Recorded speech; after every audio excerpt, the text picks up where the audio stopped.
We'll patiently wait here. And right now, we do have on the phone Keith Pompey from the Philadelphia Inquirer, Sixers insider. Keith, are you there? Yeah, I'm here. How All y'all right. doing? All right. We're doing great. Thanks for joining us. I really do appreciate it. And so, what were your over there thoughts? I mean, is this Harry Roseman esque off season for Daryl Morey? I mean, we'll see. I mean, you know what I mean? Like, the one thing is we have to see how it all pans out. I mean, on paper it looks good, but we have to see how it all pans out. What are some of the pluses? What are the pluses for Paul George? Some of us know it, but I would like to hear it from you. What are the pluses of bringing a Paul George in, and what are some of the minuses? Obviously, availability, I guess, is one of them, right? But what are some of the positives and the negatives of bringing him here? I think, you know what, I think the positive is that, when you look at Paul George, and as far as bringing someone in, first of all, you got a third star. Secondly, he's a guy who really doesn't need the ball. And when you look at it, you can Maxi is a ball handler, a scorer. Joel is a center. Paul George is a 2-3, right? He can play some four, small ball, but also he's a two-way player where his defense is he's going to pick up the other team's best offensive player. He can shoot the ball and he can handle. But at the same time, he's not like whereas you had a James Harden where, if you take James off the ball, you're not getting the same player. James is not a good defender. So when you have PG, he's flexible in every area where he can do different things and stuff like that. So that's the plus. The downside is you just don't know about Father Time, right? I mean, Yeah, he's 34 years old. You don't know what is he going to be like. I mean, he has a injury history. Last year he played a bunch of games, but it was also a contract year, right? So you're yeah. going to play. So, I think that's the main concern right then and there. And then secondly, this is going to be Philadelphia is going to be probably the most hostile place that he's played at. And, some people say, that's great. I want to be a part of that. But also with that comes a lot of pressure to perform. And with it being a hostile place, if you don't perform well, they're going to, people in Philly let you know. Look at Tobias Harris. Look at Yeah. Ben Simmons when stuff went south. So those are the negatives. Like, he's not used to this type of environment. Mm. Hey, Keith, Matt Sinalari here. You look at the team, obviously going from last year to this year, it's a lot of roster turnover.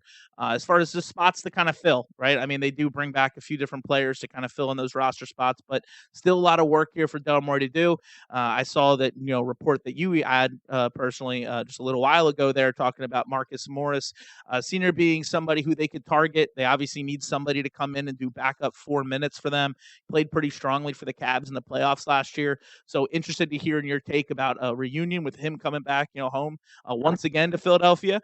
And then when it comes down to it, who's going to be the second ball handler on this team? Do they really believe that McCain can step into that role immediately, or should they eye up, veterans like a Tyus Jones, who's still out there on the market as somebody who can fill in big minutes for them? Yeah, first of all, let me talk about like Marcus. I think Marcus would be a great fit, great addition to come back. I felt like he has a high basketball IQ. He's gritty, right? He brings that Philly toughness, and he was also a leader in the locker room. He was a guy that they all listened to. He, a great dude.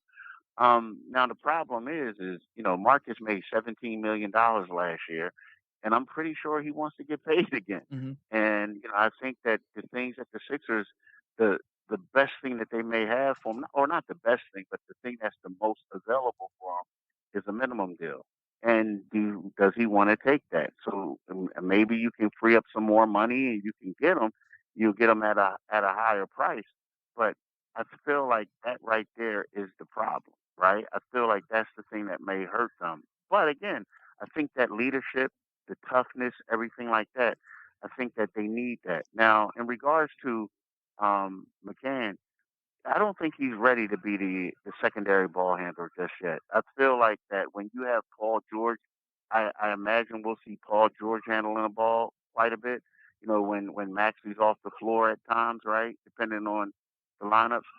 But here's the thing. I think that when you look at a guy like McCann, when he's going to come in, he's going to have like that, Seth Curry, Buddy Hield, that type of role, like JJ Redick, a guy who could come in and get threes for you. He's a sharpshooter.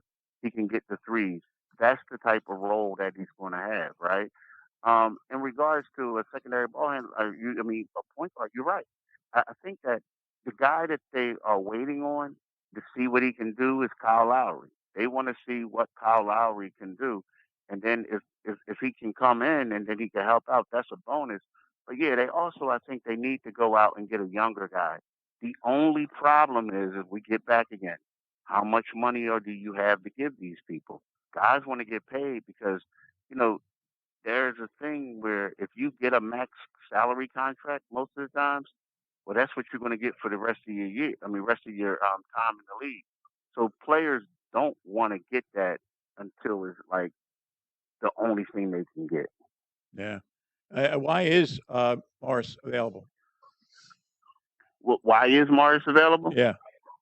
I think a lot of teams like they don't have money, right now. So, but here's the thing. He's older guy, right? Let's say he's like 35.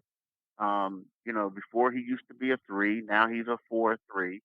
Teams want to see what he has, but there are teams interested, like Dallas is interested in him. The Pistons want him back. So there are certain teams that want him, but I think that he wants to go to the right situation, but he wants to get paid. I mean, and unfortunately that's the thing. Like right now, they got this second apron, right? And this third apron. Teams don't want to go to that, right? I mean, they don't want to go to the second apron. But the problem is though, you're still giving out these max salary contracts. So you got the guys making a super max or a max, and then you got a mid level exceptions, and then you got for majority a lot of guys not making any money at all. So the NBA has to get this right. If not, it's going to be a lot of unbalanced rosters. What was Kelly Oubre re-signed with the Sixers, right? He's Hmm. on the roster. What was about him coming back here? I thought he played well enough that he might be able to you know, do like a Derrick Jones Jr. and go to another team for substantially higher contract. I mean, what was it about that situation that he ended up back here on the roster? Well, a lot of people said he was like basically with the way things are going. Everybody was saying he was about around a $6 to $8 million guy with like the mid level. Yeah, So, and that's what he got. And I think the thing is that he wanted to go to a place that wanted him. yeah. And last year, the Sixers were the only team that offered him anything. Wow. The only team, and that was the minimum.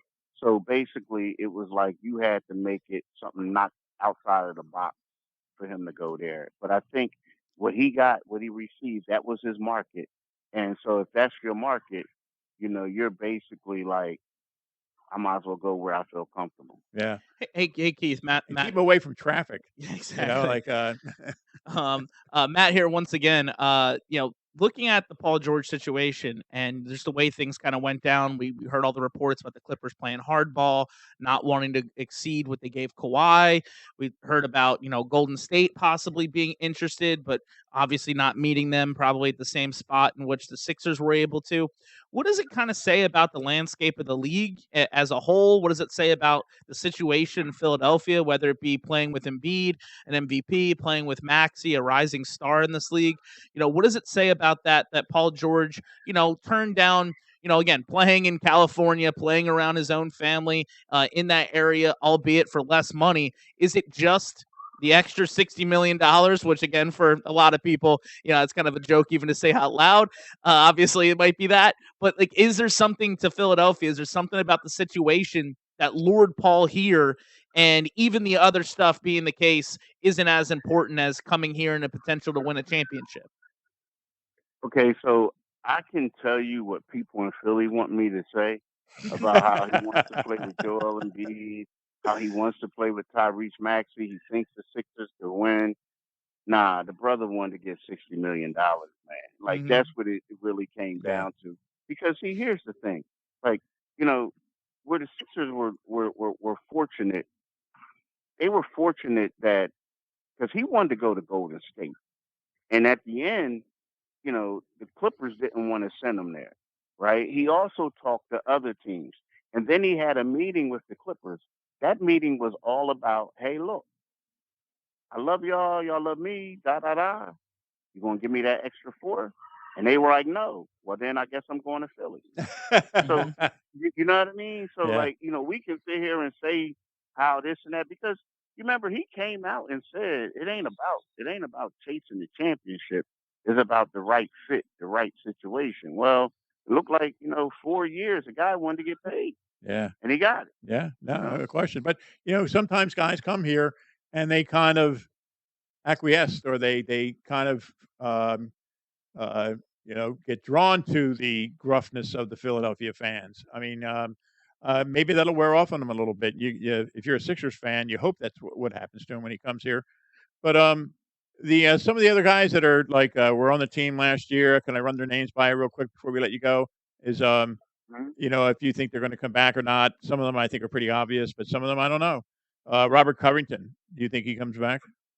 I don't know. I think it depends. I doubt it, but again, I think it depends on what they have else out there. You know what I mean? Yeah. Well, I know an orthopedic surgeon may want to have a look at him, to see if everything's, the parts are working, and he didn't finish the season, obviously. But he healed. A lot of people liked him. I did. And he's out there, right? And Yeah, but I think they can't afford them. If that makes sense, you know what I mean? yeah, I don't, and I also think the fact that you got Jaden McCain, I think that kind of like yeah, he can take Buddy's role. yeah. All right, and Kyle Lowry, there was some positives and some negatives of him being here. He's up there. He did some really good things, but then again, he made some mistakes in the court that came, I guess, just from being an older guy, So, but would you like to see? Do you think the Sixers would be better off to get him? Would he work for come back for a minimum? Yeah, yeah. If I think like he's out there trying to see what else is out there, and like, a lot of guys are trying to see if they can make more money. Sure. But I think that I think that he'll come back. I think I could see him coming back. Yeah. KJ Martin or Cameron Payne. Cameron Payne had his moments here and there, but do either of these guys wet the Sixers whistle at all? I'm intrigued about KJ, but I think KJ wants to go elsewhere. Yeah. Campaign, I wonder how much of that situation, mess him up. Maybe that could be like a late summer signing wherever Yeah. he goes. But I'm pretty sure that he wants to go somewhere where he's probably going to get some minutes, Yeah. a lot of minutes. Yeah. And then just looking out there at the landscape of guys who obviously weren't here last year, I brought up Tyus Jones's name. I think he would be a tremendous fit here. Obviously, the money, like you've stated several times, is a big important factor here. I know they can, I guess, open up just under 9.5 if they do waive Paul Reed, but I don't know if that's something that they're considering doing. And then you look at Caleb Martin, Gary Trent Jr., guys like this who can shoot the ball and kind of fill that need, but probably also have a little bit more juice in doing other things. Gary Trent, obviously only 25. Tyus Jones, under 30. Still younger guys to kind of look at. Do you expect the Sixers to, at least put their hat in the ring for any of these other guys out there on the market? Yeah, I think Caleb Martin is a guy that they're interested in, but like I don't think he wants to come here, right? That's a guy that they are. I think all these guys are guys that they would love to have. It's just that it's the money just isn't right. I mean, I think like the Sixers are going out of their way to stay under their second apron. You know what I mean? They Yeah. don't want to get screwed, but yeah, I think that they gotta yeah, they got to get their money right. I mean, they got to make sure that they stand under the books, and that's the one thing that's going to hurt them. I Well, feel like. one last thing is does the obviously drafting Dembona, if I pronounce that right, from I guess he's UCLA, right? And Hmm. also getting Andre Drummond back, fan favorite, that's for sure. And he was definitely productive when he was here. Bringing those two guys back, does that pretty much seal the fate of Paul Reed and opening up some of that You know, money? I don't know. I mean, it's weird because like you would think, right? You would think because right now, like here's the problem with Paul Reed. So he's not going to be the backup center, right? Now, if you think that Paul Reed can play power forward for you, then okay, you'll keep him. But if you can get a legitimate power forward, then I think you're going to let him go, Yeah. right? So, but the second thing is he's making 7 point. He's due to make 7.7 this year. Well, Andre Drummond's going to be the backup center. He's making 4.8. Yeah. So you look at Bona and this and that, and you say to yourself, well, the third string center really isn't going to play. He's just going to be an insurance guy. Yeah. And if I get like if I got a Marcus Morris or somebody, I'm pretty sure when the games that Embiid doesn't play, the power forward is going to be like the small ball center at times, right? Yeah. So the thing is, do you want to keep Paul Reed when you know that it's costing you a lot of money and he's only going to play a little bit? But Yeah. now if you feel like he's a power forward, then keep him. But Yeah. if you don't, I think you got to get rid of him. Speaking of power forwards, what do you think the likelihood of a reunion with Dario Saric might be? He's out there, played pretty good minutes for Golden State last year. Brings a little bit of playmaking to him. Obviously, some shooting there from the 4 spot. Do you think there's any fit there, or is it just kind of like just another rehash that some people are kind of throwing out there just for namesake to maybe fill in some of the trade rumor or the free agency rumor stuff here for the Yeah. Sixers? I mean, I would look into it. I mean, I would. I mean, probably might be a good fit, maybe.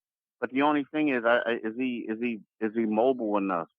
You know what I mean? Like, I think that right now, what they're looking at, if you notice all these other guys, yeah, they might be smaller than Dario, but they're more athletic than Dario. You know what I mean? They can stick a shot. They can do things. They can do a little bit of rim protection. You know what I mean? So for the most part, you know what I mean? So Yeah. I just wonder because when you get that, this team is going to be extremely athletic. And if you notice, when you look at Nick Nurse's teams, they tend to be interchangeable. Like the four can play the three. They can play but they can also be a small ball center, right? So, you just have to ask yourself, can Dario do all those things? Yeah. All right. Well, listen, Keith Pompey, thanks for joining us. It was really informative, and you keep up your amazing work with the Philadelphia Inquirer and all the other projects you're involved in. Keith Pompey, thanks for being a guest on Football Well, Stories thank Live. you.